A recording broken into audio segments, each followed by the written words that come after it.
What is going on, guys? Welcome back to another Shep's Garage video. Today I'm going to tell you guys what you really need on a Volkswagen GTI. Without further ado, let's get straight into this video. But first, if you're new to my channel and this is the first time seeing my face on your screen, don't forget to please click that subscribe button down below for more awesome Mark 8 GTI videos and other car videos on this channel. I'm trying to become a full-time YouTuber and I cannot do it without your guys' support. You guys have been crushing the channel with the support lately. I can't thank you guys so much. Now back to the GTI. Now I have owned my Mark 8 GTI for a little over 3 years now, and I absolutely love the car. When other GTI owners come and talk to me at car events or car shows, they tell me like what they did and why they need to do that to their car, and it got me thinking of what you really need on these cars to make it as fun as possible, no matter if you have a Mark 8 GTI, a Mark 7, a Mark 2, a Mark 3, whatever GTI you have. I'm going to tell you guys what, in my opinion, what you really need to make these cars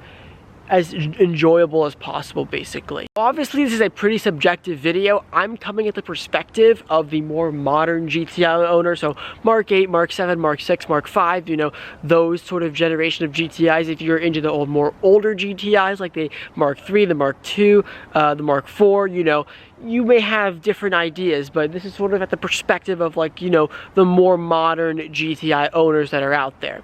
Let's start off with just the car itself. Now, if you're wondering what GTI do I need if you're considering buying a GTI, in my opinion, the Mark 5 or above, so Mark 5, Mark 6, Mark 7, Mark 8, are the sort of better GTIs. Now, obviously, this is very, very subjective. I know there are a ton of people that love the Mark 4 and below, and so do I. I'm a big fan of the Mark 2 GTI. I love that car, but if you want a faster car in modern standards, you're going to have to get something a little bit more modern, and that is the Mark 5, in my opinion, or above. The Mark 5, the Mark 6, the Mark 7, they're all you can be found for relatively inexpensive prices, and they are also really good cars as well. So you can actually put some serious modifications on those and make them as fast and make some serious power as modern standards wise. In my opinion, moderns, when I say about modern standards, I say like around mid 200s to a little over 300 horsepower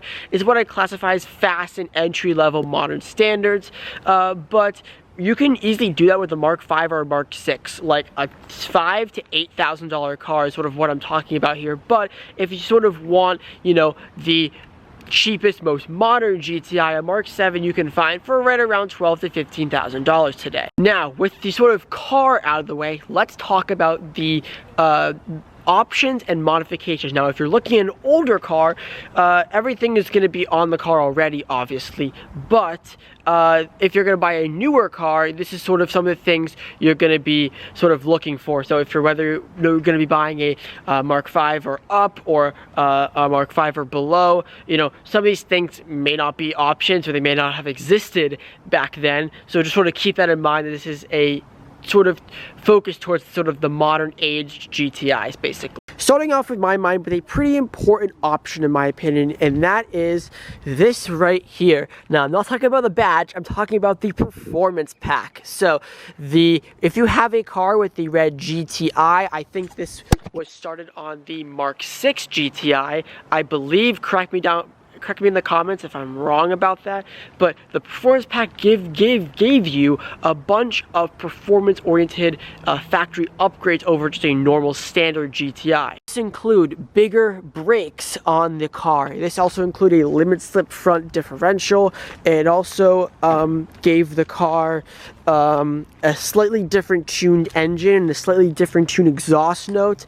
And I believe it also gave it the ability to option a manual transmission, but correct me if I'm wrong about that. That one I'm not sure about, but I know for a fact the differently tuned engine, the bigger brakes, and limit slip front differential are all included in the performance pack. Now, when it comes to transmission, there is no bad option. You have the DSG or you have the manual. This will include any GTI, obviously. There really is no bad option here. If you're really pushing towards power, get a DSG. It's a faster car, and you also have a launch control that's already programmed with the ECU and the transmission. But if you're just making it a more fun-oriented car, then a manual would definitely be the way to go. I went with the DSG because it was all they had at the time, no bad option on the transmission, of course. What you need is up to you, basically. You're going to be the owner, so you're the one driving the car. I can't make that decision for you. One thing, though, I am going to swear by, though, is the leather seating option. Mark 5 and above, once again, had leather seats. I believe the Mark 4 did, but maybe it was for a limited edition. I'm not sure, but I know people say, oh, you can't get a GTI without the plaid seats. Well, in my opinion, the leather seats are better than the plaid cloth seat. One thing is for sure, the leather seats do not stain and wear over time. You will find that over time, especially on the Mark 7, Mark 6, and Mark 5, that the leather seats get discolored and stained. You really have to clean them out on the older cars, whereas the leather seats, they just get, you know, worn, but it's really easy to recondition and fix leather seats.